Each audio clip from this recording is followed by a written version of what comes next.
जय श्री राधे कृष्ण। दोस्तों, कई रिश्ते ऐसे होते हैं जिन्हें जोड़ते जोड़ते इंसान खुद टूट जाता है।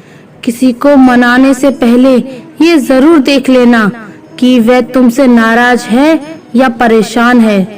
जिसको मैं की हवा लगी उसे ना फिर क्या दवा लगी, ना दुआ लगी। बहुत सी उलझनों का जवाब यही है कि मैं अपनी जगह सही हूँ, वह अपनी जगह सही है। जिसको जो कहना है कहने दो, अपना क्या जाता है। यह तो वक्त वक्त की बात है और वक्त सबका आता है।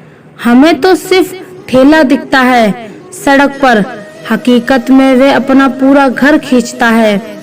हर दिन अच्छा नहीं हो सकता, पर हर दिन कुछ न कुछ अच्छा जरूर होता है। अनमोल है वह लोग जो आपकी आवाज से आपका हाल बता देते हैं। कितना बेहतर ना खोजो कि बेहतरीन को खो दो।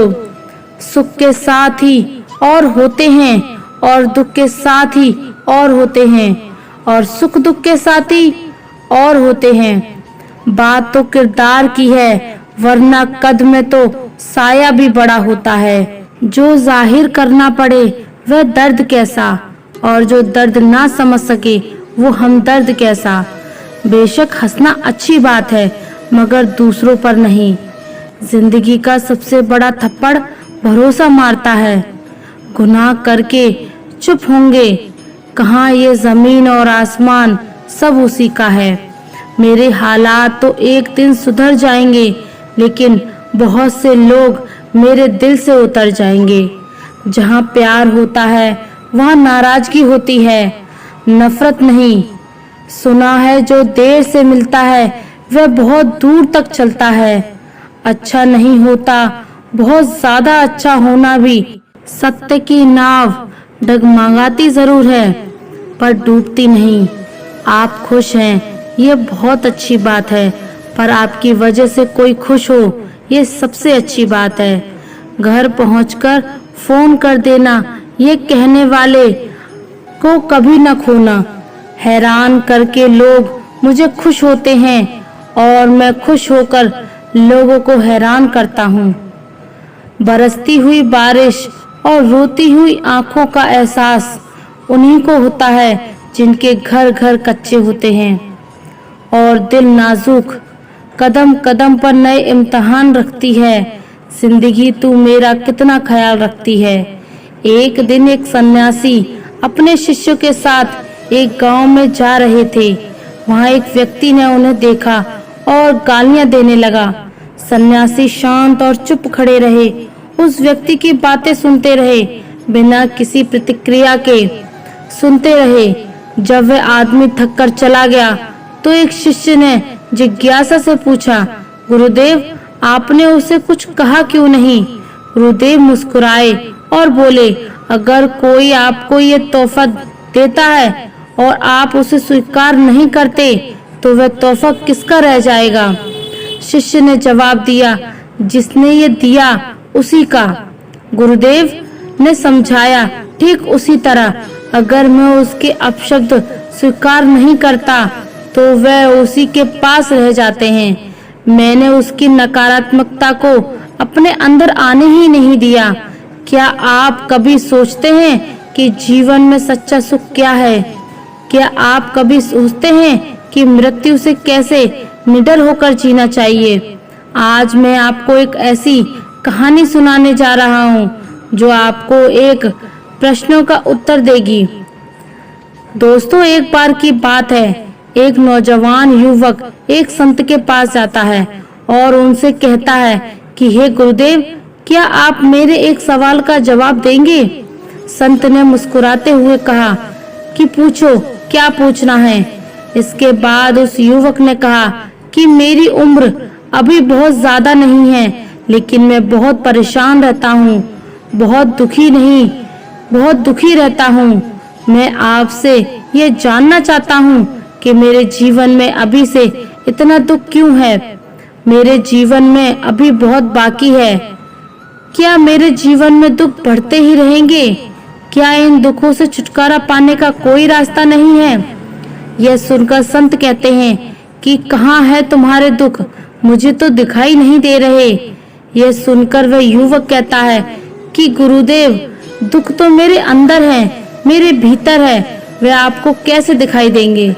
यह सुनकर गुरुदेव उस व्यक्ति से पूछते हैं कि क्या तुम्हें अपने दुख दिखाई देते हैं। वह युवक कहता है कि हाँ गुरुदेव, मैं अपने दुखों को भली भांति देख पा रहा हूँ। तब संत ने पूछा कि दुखों का मूल क्या है। संत ने उस युवक से चर्चा चल रही थी कि तभी एक शिष्य दौड़कर वहां आता है और गुरुदेव के कान में कुछ कहता है। इसके बाद संत उस व्यक्ति से कहते हैं कि चलो, आज मैं तुम्हें जीवन का सत्य दिखाने के लिए एक जगह पर लेकर जाता हूँ। वहां पर तुम्हें कुछ भी नहीं बोलना है, चुपचाप सारी बातें सुनते रहना। इसके बाद तुम्हें अपने सारे प्रश्नों के उत्तर खुद ही मिल जाएंगे। ये कहकर वो युवक संत के पीछे पीछे चलने लगा और कुछ दूर चलने के बाद संत एक घर में प्रवेश करते हैं।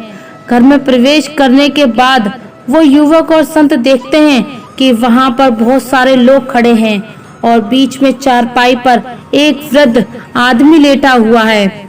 संत को देखते ही सभी लोगों ने उनके लिए रास्ता बनाया और संत उस आदमी के पास वहीं चारपाई पर जाकर बैठ जाते हैं। वह युवक भी पास में ही बैठ जाता है। इसके बाद वृद्ध आदमी जो चारपाई पर लेटा हुआ था, वह कहना शुरू करता है कि हे महात्मा, मैं नहीं जानता कि मेरे जीवन में कितनी सांसें और बची हैं। पता नहीं किस वक्त मुझे भगवान के घर से बुलावा आ जाए। मैं मरने से पहले अपने कुछ सवालों के जवाब आपसे जानना चाहता हूँ। मुझे पता है कि उन सवालों के जवाब आप ही मुझे दे सकते हैं, इसलिए मैंने आपको यहाँ पर बुलवाया है। उस वृद्ध आदमी ने कहना शुरू किया कि हे गुरुदेव, अपने आखिरी वक्त में मुझे अपने बचपन के दिन बहुत याद आ रहे हैं और अपने बचपन के दिनों को याद करता हूँ तो सोचता हूँ कि वे भी क्या दिन थे। न कुछ पाने की फिक्र, न कुछ खोने का गम। मुझे लगता है कि कितनी आजादी थी उस समय।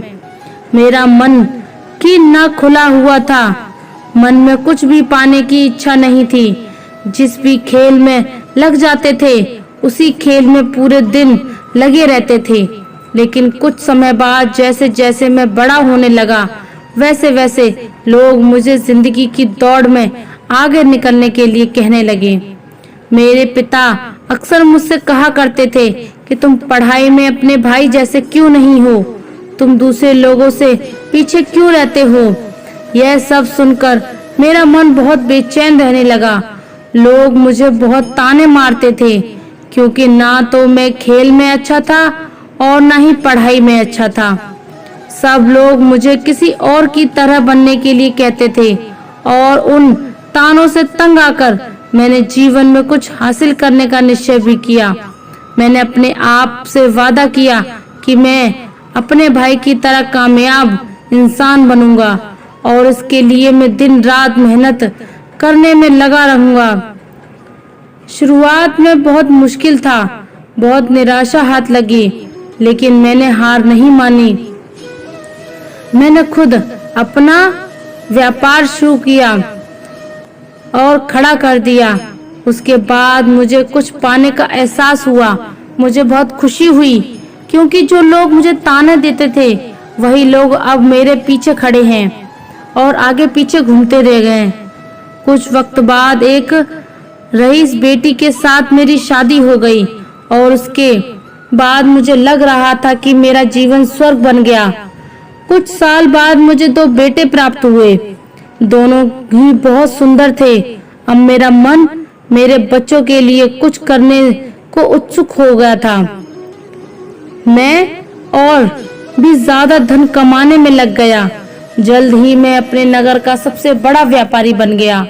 सब कुछ अच्छा चल रहा था, लेकिन अनहोनी को कौन टाल सकता है।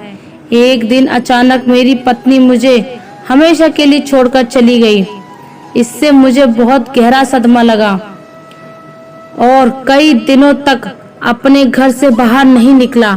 मेरे बेटे मुझे हिम्मत देते रहे कि पिताजी माँ तो नहीं रही, जो हो चुका वह वापस नहीं आ सकता, लेकिन हम दोनों भाई आपका हमेशा साथ देंगे, आपकी हमेशा सेवा करेंगे, आपको किसी बात की कोई चिंता नहीं होगी। और धीरे धीरे मैंने भी अपने मन को समझा लिया कि अब तो मुझे अपनी प्रिय पत्नी के बिना ही जीना पड़ेगा। इसलिए मैंने अपना मन अपने बेटों के साथ जोड़ लिया। उनकी खुशी में ही मेरी खुशी थी और उनके दुख में ही मुझे दुख होता था। लेकिन गुरुदेव, जीवन चक्र में अक्सर मुझे महसूस किया होता है कि आखिर जीवन क्या है, जीवन को उसकी गहराइयों में कैसे जाना चाहिए, यह कैसे जाना जाए कि मैं कौन हूँ और मैं इस दुनिया में क्या करने के लिए आया हूँ। ऐसे तमाम ख्याल मेरे मन में उठते रहते हैं। और मुझे आपके बारे में भी पता चला कि आप ऐसी ध्यान की प्रणालियां बताते हैं जिसे जीवन का मतलब समझ जा सकता है। लेकिन मैं हमेशा सोचता था कि पहले मैं अपने जीवन के दुखों और परेशानी को दूर कर देता हूँ, इसके बाद ध्यान से मैं अपना पूरा मन लगाऊंगा। और यही सोच सोचकर मैं कभी ध्यान नहीं कर पाया। धीरे धीरे वक्त बीतता रहा और आखिर में उम्र ढलने के बाद मैं बीमार पड़ गया। वैसे मेरे जीवन में कोई कमी नहीं रही, मेरे बेटों ने मेरा अच्छा साथ दिया, मैंने अपने जीवन में बहुत कुछ हासिल कर लिया।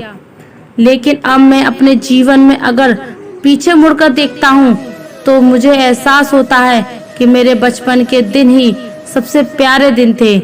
जब उस आदमी ने संत से पूछा कि चंद मिनट का मेहमान हूँ, यह मैं जानता हूँ, लेकिन क्या कुछ ऐसा सूत्र मुझे बता सकते हो जिससे कि मैं सुकून से मर सकूं, मेरे मन के सारे सवाल जवाब शांत हो जाएं और मैं जीवन का असली मतलब समझकर मर सकूं। यह सुनकर संत ने कहा कि हर इंसान को बचपन के दिन प्रिय क्यों होते हैं, क्योंकि उस समय कोई उसे चिंता नहीं होती, वह आजाद होता है, उसके मन में कोई लालसा नहीं होती। जिस काम में भी लग जाता हूँ उसी में मग्न हो जाता हूँ। लेकिन जैसे तैसे इंसान की आयु बढ़ती है वैसे वैसे उसकी इच्छाएं, उसकी कमियां भी दिन ब दिन बढ़ती जाती हैं और इसलिए अक्सर इंसान भविष्य की तैयारी में लगा रहता है या फिर अतीत के बारे में सोचता रहता है और वह वर्तमान में जीना भूल जाता है। वहीं अगर हम किसी छोटे बच्चे को देखें तो उसके लिए कोई भविष्य या कोई अतीत नहीं होता, उसके लिए तो बस वर्तमान होता है और इसलिए वह वर्तमान में आनंदित होकर रहता है।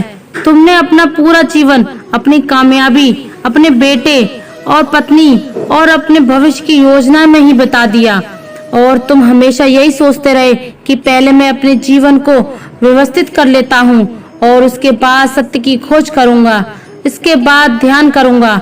लेकिन हम ये भूल जाते हैं कि कल कभी नहीं आता, भविष्य की योजनाएं कभी पूरी नहीं होती।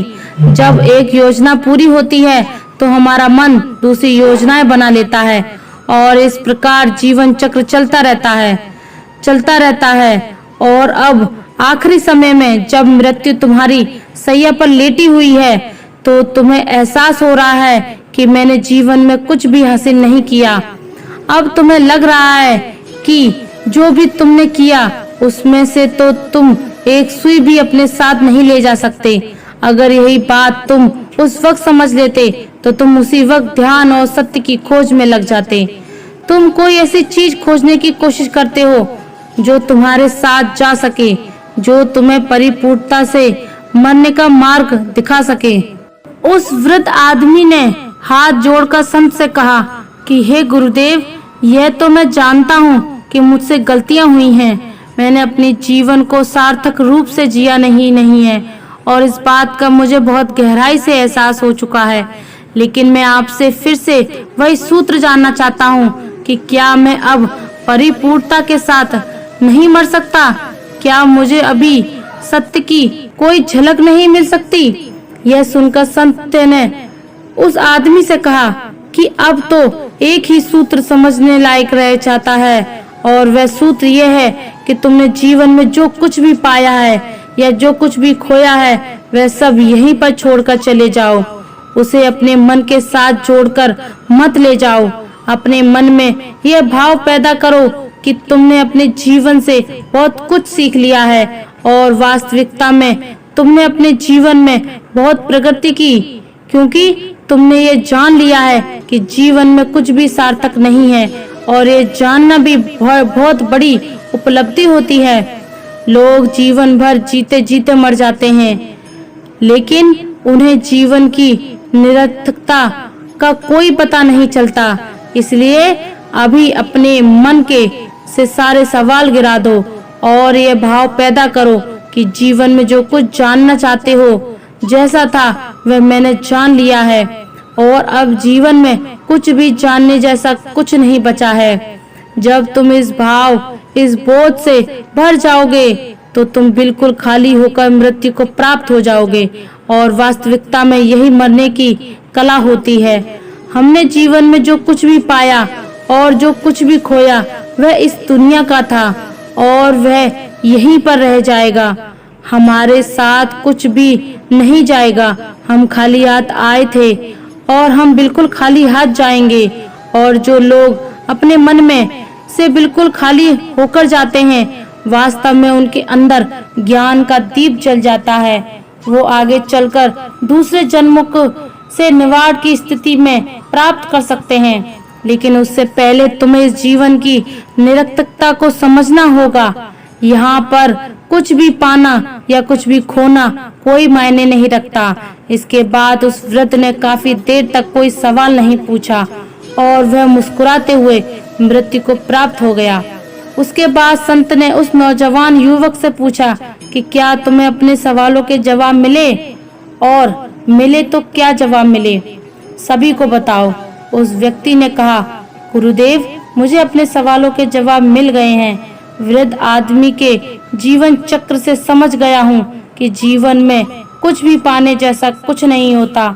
सुख हो या दुख हो, सब कुछ यही पीछे रह जाता है और अगर हम इसी चक्कर में फंसे रह जाएंगे तो हम सत्य को कभी नहीं जान पाएंगे। इसलिए जीवन में सुख और दुख तो चलते ही रहेंगे। इसके साथ साथ चलते हुए ही हमें सत्य की खोज करनी पड़ेगी। लेकिन गुरुदेव, मेरे मन में अब भी एक सवाल बाकी है जिसका जवाब जानना सबके लिए बहुत जरूरी है। मेरा सवाल है कि मैं ध्यान की यात्रा करने के लिए बहुत प्रेरित हुआ हूँ, लेकिन मुझे कोई मार्ग नहीं पता कि मैं ध्यान कैसे किया करूँ। गुरुदेव ने उसे बताया कि ध्यान की सभी प्रक्रियाएं तुम्हें होश में लाने के लिए ही बनी हैं, तुम्हें वर्तमान में लाने के लिए बनी हैं। अगर तुम किसी भी काम को पूरी उपस्थिति के साथ करो, पूरे एकाग्रत भाव से अपने आप को पूरा इकट्ठा करके कर सकते हो, तो तुम ध्यान में ही होते हो। लेकिन हमारा ध्यान इधर उधर भटकता रहता है। हमारा अपना काम करते करते वर्तमान में रहने के लिए मैं तुम्हें एक छोटी सी विधि बताता हूँ, जिसके जरिए तुम अपना काम भी कर सकते हो और ध्यान को भी समझ सकते हो। जब भी तुम चलते फिरते हो, उठते बैठते हो, सिर्फ अपनी सांसों पर ध्यान लगाना शुरू करो। सांस किस नाक से आ रही है, किस नाक से जा रही है, कौन से कोने से टकरा रही है। कुछ भी काम कर रहे हो, चल रहे हो, खाना खा रहे हो, तब सिर्फ अपने सांस पर ध्यान लगाओ। और ये करते वक्त तुम्हें एहसास होना चाहिए और महसूस होगा कि तुम्हारा दिमाग, तुम्हारे विचार तुम्हें इधर उधर ले जाते हैं, लेकिन थोड़ी देर बाद तुम्हें फिर से होश आएगा कि तुम्हें अपनी सांसों पर ध्यान लगाना है और तुम्हारा ध्यान फिर से सांस पर अपने आप आ जाएगा। धीरे धीरे जब तुम अपने विचारों को देखने लगोगे तो तुम पाओगे कि विचार विलीन होने लगे हैं। तुम्हारे अंदर बस एक खाली मैदान बचा हुआ है। सारे सवाल जवाब विलीन हो चुके हैं। इसके बाद संत ने कहा, जो सांसें होती हैं वे वर्तमान में चलती हैं, ना तो वे भविष्य में चलती हैं, ना ही अतीत में चलती हैं। वो वर्तमान होता है, वही वर्तमान स्थिति होती है और जब तुम अपनी सांसों से जुड़ जाते हो तो तुम वर्तमान में ध्यान लगाना सीख जाते हो, क्योंकि सांसें जिन पर तुम ध्यान लगा रहे हो वे वर्तमान में चल रही होती हैं। इसके बाद धीरे धीरे कदम दर कदम तुम्हें ध्यान का खुद ही एहसास होने लगेगा। फिर तुम जो भी काम करोगे उसमें तुम्हारा पूरा चित्त लगा होगा। जो शुरुआत वहीं से करो जहां पर तुम हो, यहीं से अभी से अपनी सांसों को पकड़ना शुरू कर दो। ध्यान से आपके जीवन में शांति, सफलता और संतुलन आ गया और आ जाएगा, क्योंकि ध्यान एक प्राचीन अभ्यास है जो मन को शांत करने और ध्यान केंद्रित करने में मदद करता है और ये आपके जीवन में कई तरीकों से बेहतर बना सकता है। संत ने शिष्यों को आगे समझाना शुरू किया कि हर किसी की जिंदगी में सुख और दुख आते जाते रहते हैं, जिसके कारण हमारा मन हमेशा बेचैन रहता है। एक परेशान मन दुनिया में किसी भी खुशी का आनंद नहीं ले सकता, भले ही उसे दुनिया की सारी दौलत मिल जाए, फिर भी वह खुश नहीं रहेगा। लेकिन जिस व्यक्ति का मन शांत है, उसे चाहे कुछ भी मिले या ना मिले, वह हर छोटे पल की खुशी का आनंद ले सकता है। हम अपने मन को शांत कर सकते हैं ध्यान के जरिए। हम अपने विचारों पर नियंत्रण पा सकते हैं और हमारा मन स्थिरता पाता है। साधना के जरिए हम अपने अंदर की ऊर्जा को संतुलित करते हैं और अपनी जिंदगी में एकाग्रता और स्थिरता लाते हैं। ये कहानी भी यही दिखाती है। अपने मन को शांत करना कोई आसान या जल्दी का तरीका नहीं है। हमें अपने अंदर गहराई में जाकर अपने मन को समझाना होगा। इसके साथ साथ हमें यह भी सिखाया जाता है कि जीवन में खुशी और शांति पाने के लिए हमें नियमित रूप से साधना और ध्यान अपनाना चाहिए। इससे हमारी सेहत, मानसिक ताकत और आत्मविश्वास बढ़ता है। इसी तरह यह कहानी भी हमें बताती है कि हमें अपने अंदर की देखभाल करनी चाहिए। हमें खोजबीन और ध्यान के जरिए अपने मन को शांत करने की कोशिश करनी चाहिए। इससे हम अपने जीवन में खुशी, शांति और समृद्धि प्राप्त कर सकते हैं। मुझे सुनने के लिए धन्यवाद। दोस्तों, मिलते हैं अगली वीडियो में एक नई सीख के साथ। और अगर आप हमारे चैनल पर नए हैं तो चैनल को सब्सक्राइब कर लीजिए और कमेंट में जय श्री राधे कृष्णा जरूर लिख दीजिए। धन्यवाद। जय श्री राधे कृष्णा।